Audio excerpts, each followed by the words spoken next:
chords.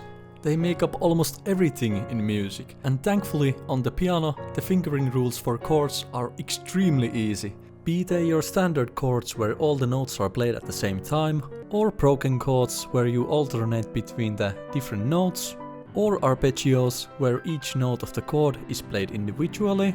In this video you will be learning how to play every single chord imaginable using just 2 simple hand positions.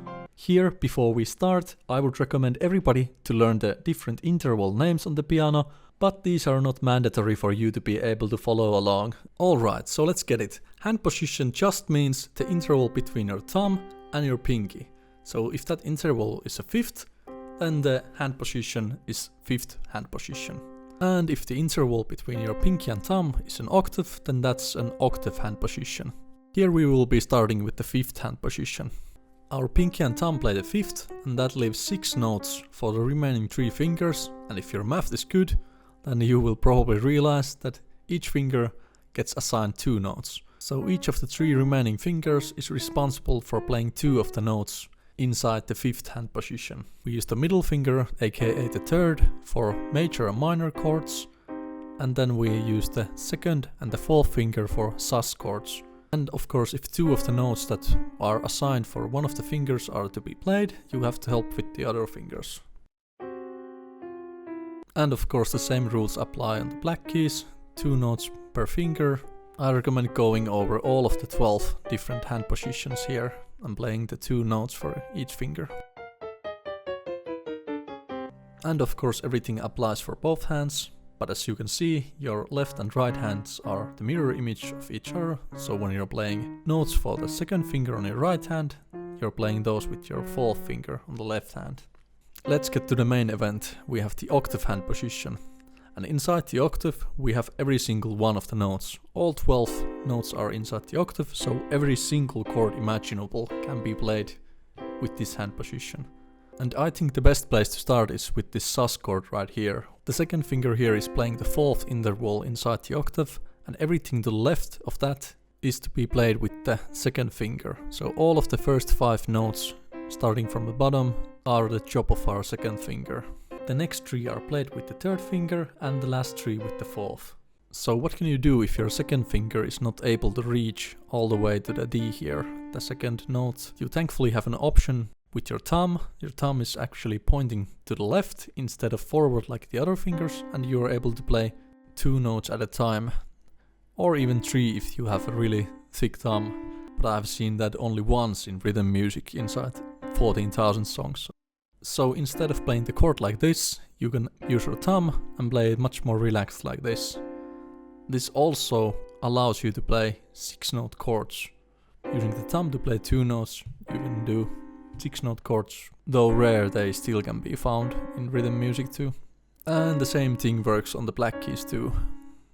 You might be wondering about the minor second interval, and this trick also works for that, but it's not really practical to be used as a technique, so I really recommend just rolling the chord instead, like this, if you are unable to reach the notes. And of course you always have the option to just leave out a couple of notes.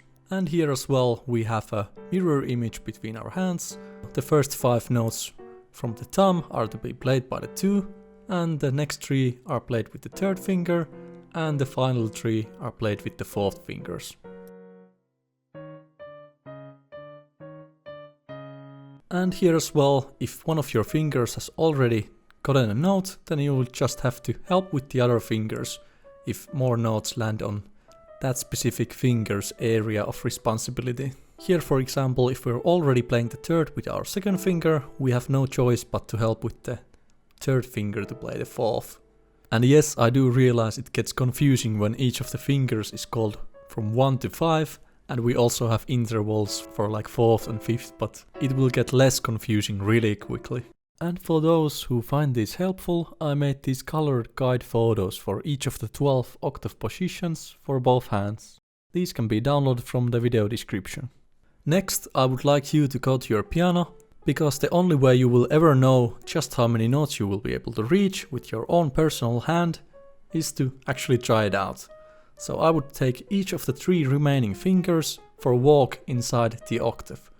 Here, for example, my second finger was able to reach all of the notes inside the octave, and here with my third finger, if I slowly take it for a walk between the octave, I will be able to find all of the notes that I'm able to reach with it. And finally we have the ugly duckling of the hand, which is the fourth finger, which might be surprising you just how far away from the pinky you can actually get it if you slowly stretch it out. And as always, you should be doing this with both hands. And you should also try this with multiple octave positions, because it changes quite a bit when the octave is on the black keys instead of the white keys. And I want everybody to know that the amount of notes that you will be able to reach will increase as your fingers get more flexible with time. For me, just reaching the minor third with my second finger was quite a stretch. But slowly over the years I've been able to stretch my fingers out a bit, and now I'm able to reach both the minor second and the major second with my second finger. Alright, that's enough yapping. Let's see how this actually works in practice. Here we have Chopin's Funeral March for the example for basic octave chords. Here in both hands we always have an octave, so we just have to find which finger is responsible for each note. Here in the left hand is the second finger, and it's also the second finger there on the right hand. And here hopefully you will be able to see that the notes are closer to your pinky than your thumbs, which means that they are played with the third finger. And here in the next coming notes we can see that the notes in the center are closer to the right side, which means that in the left hand we will be playing with our 2, and in the right hand we will be playing with the 3. Here the note is much closer to the pinky, and as you can see it's the third note from the pinky, so it falls to the responsibility of our fourth finger, and on the left hand we still have the third finger playing. Moving on, here we have Beethoven's Moonlight Sonata third movement, and here we have in the right hand an arpeggiated pattern. Here I would want you to notice that the first 4 notes make up an octave, so you can just visualize it as an octave, and then you will know which fingers fill up the rest of the notes in the middle.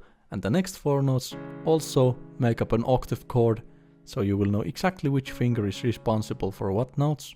So if we unpause it here again, we play it individually, and then we have the next 4 notes which also make an octave. So even though this is a really advanced piece of music, reading this type of pattern is not actually that hard when you know the basic principles that we just learned today. Next we have a banger Kirby OST.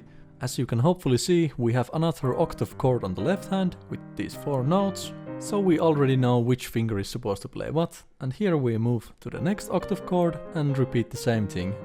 Let's go back in time for the right hand here. Here we also start with octave hand position, don't worry about the sixths. And here we have an example of the fifth hand position. Our thumb and pinky make the fifth, and the rest of the fingers play the notes in the middle. And then we just repeat this same section, and here we have a fifth position again.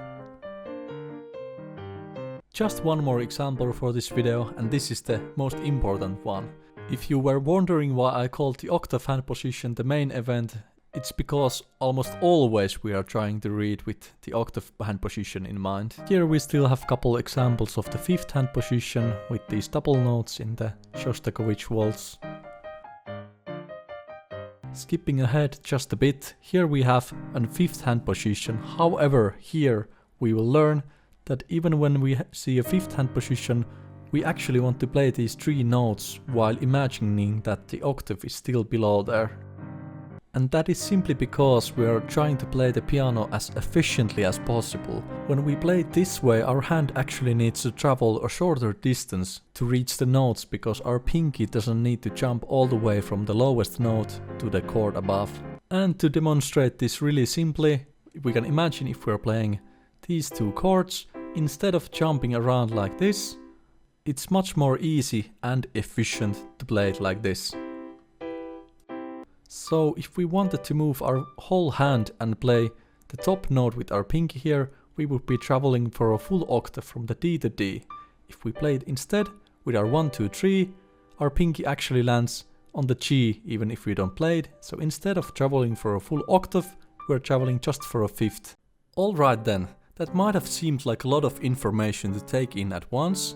So for easing your journey with learning these hand positions, which quite frankly are the core of almost every single piano pattern out there, I have made these progressive exercises for both of the hand positions. You will be starting from just learning to play the outer notes, which are 1 and 5, and then you can move towards the more complex patterns once you get more comfortable moving your fingers in these hand positions. Link to all of these exercises can of course be found in the description as well. However, you absolutely don't need to be playing any of these, you can just get on with learning whatever songs you wish. As long as you keep in mind what you learned today, I think you will be more than good to go. Alright, that's it. Next we will be going over scales, then we will be seeing how you read rhythms with Synthesia, and we will be moving forward from there.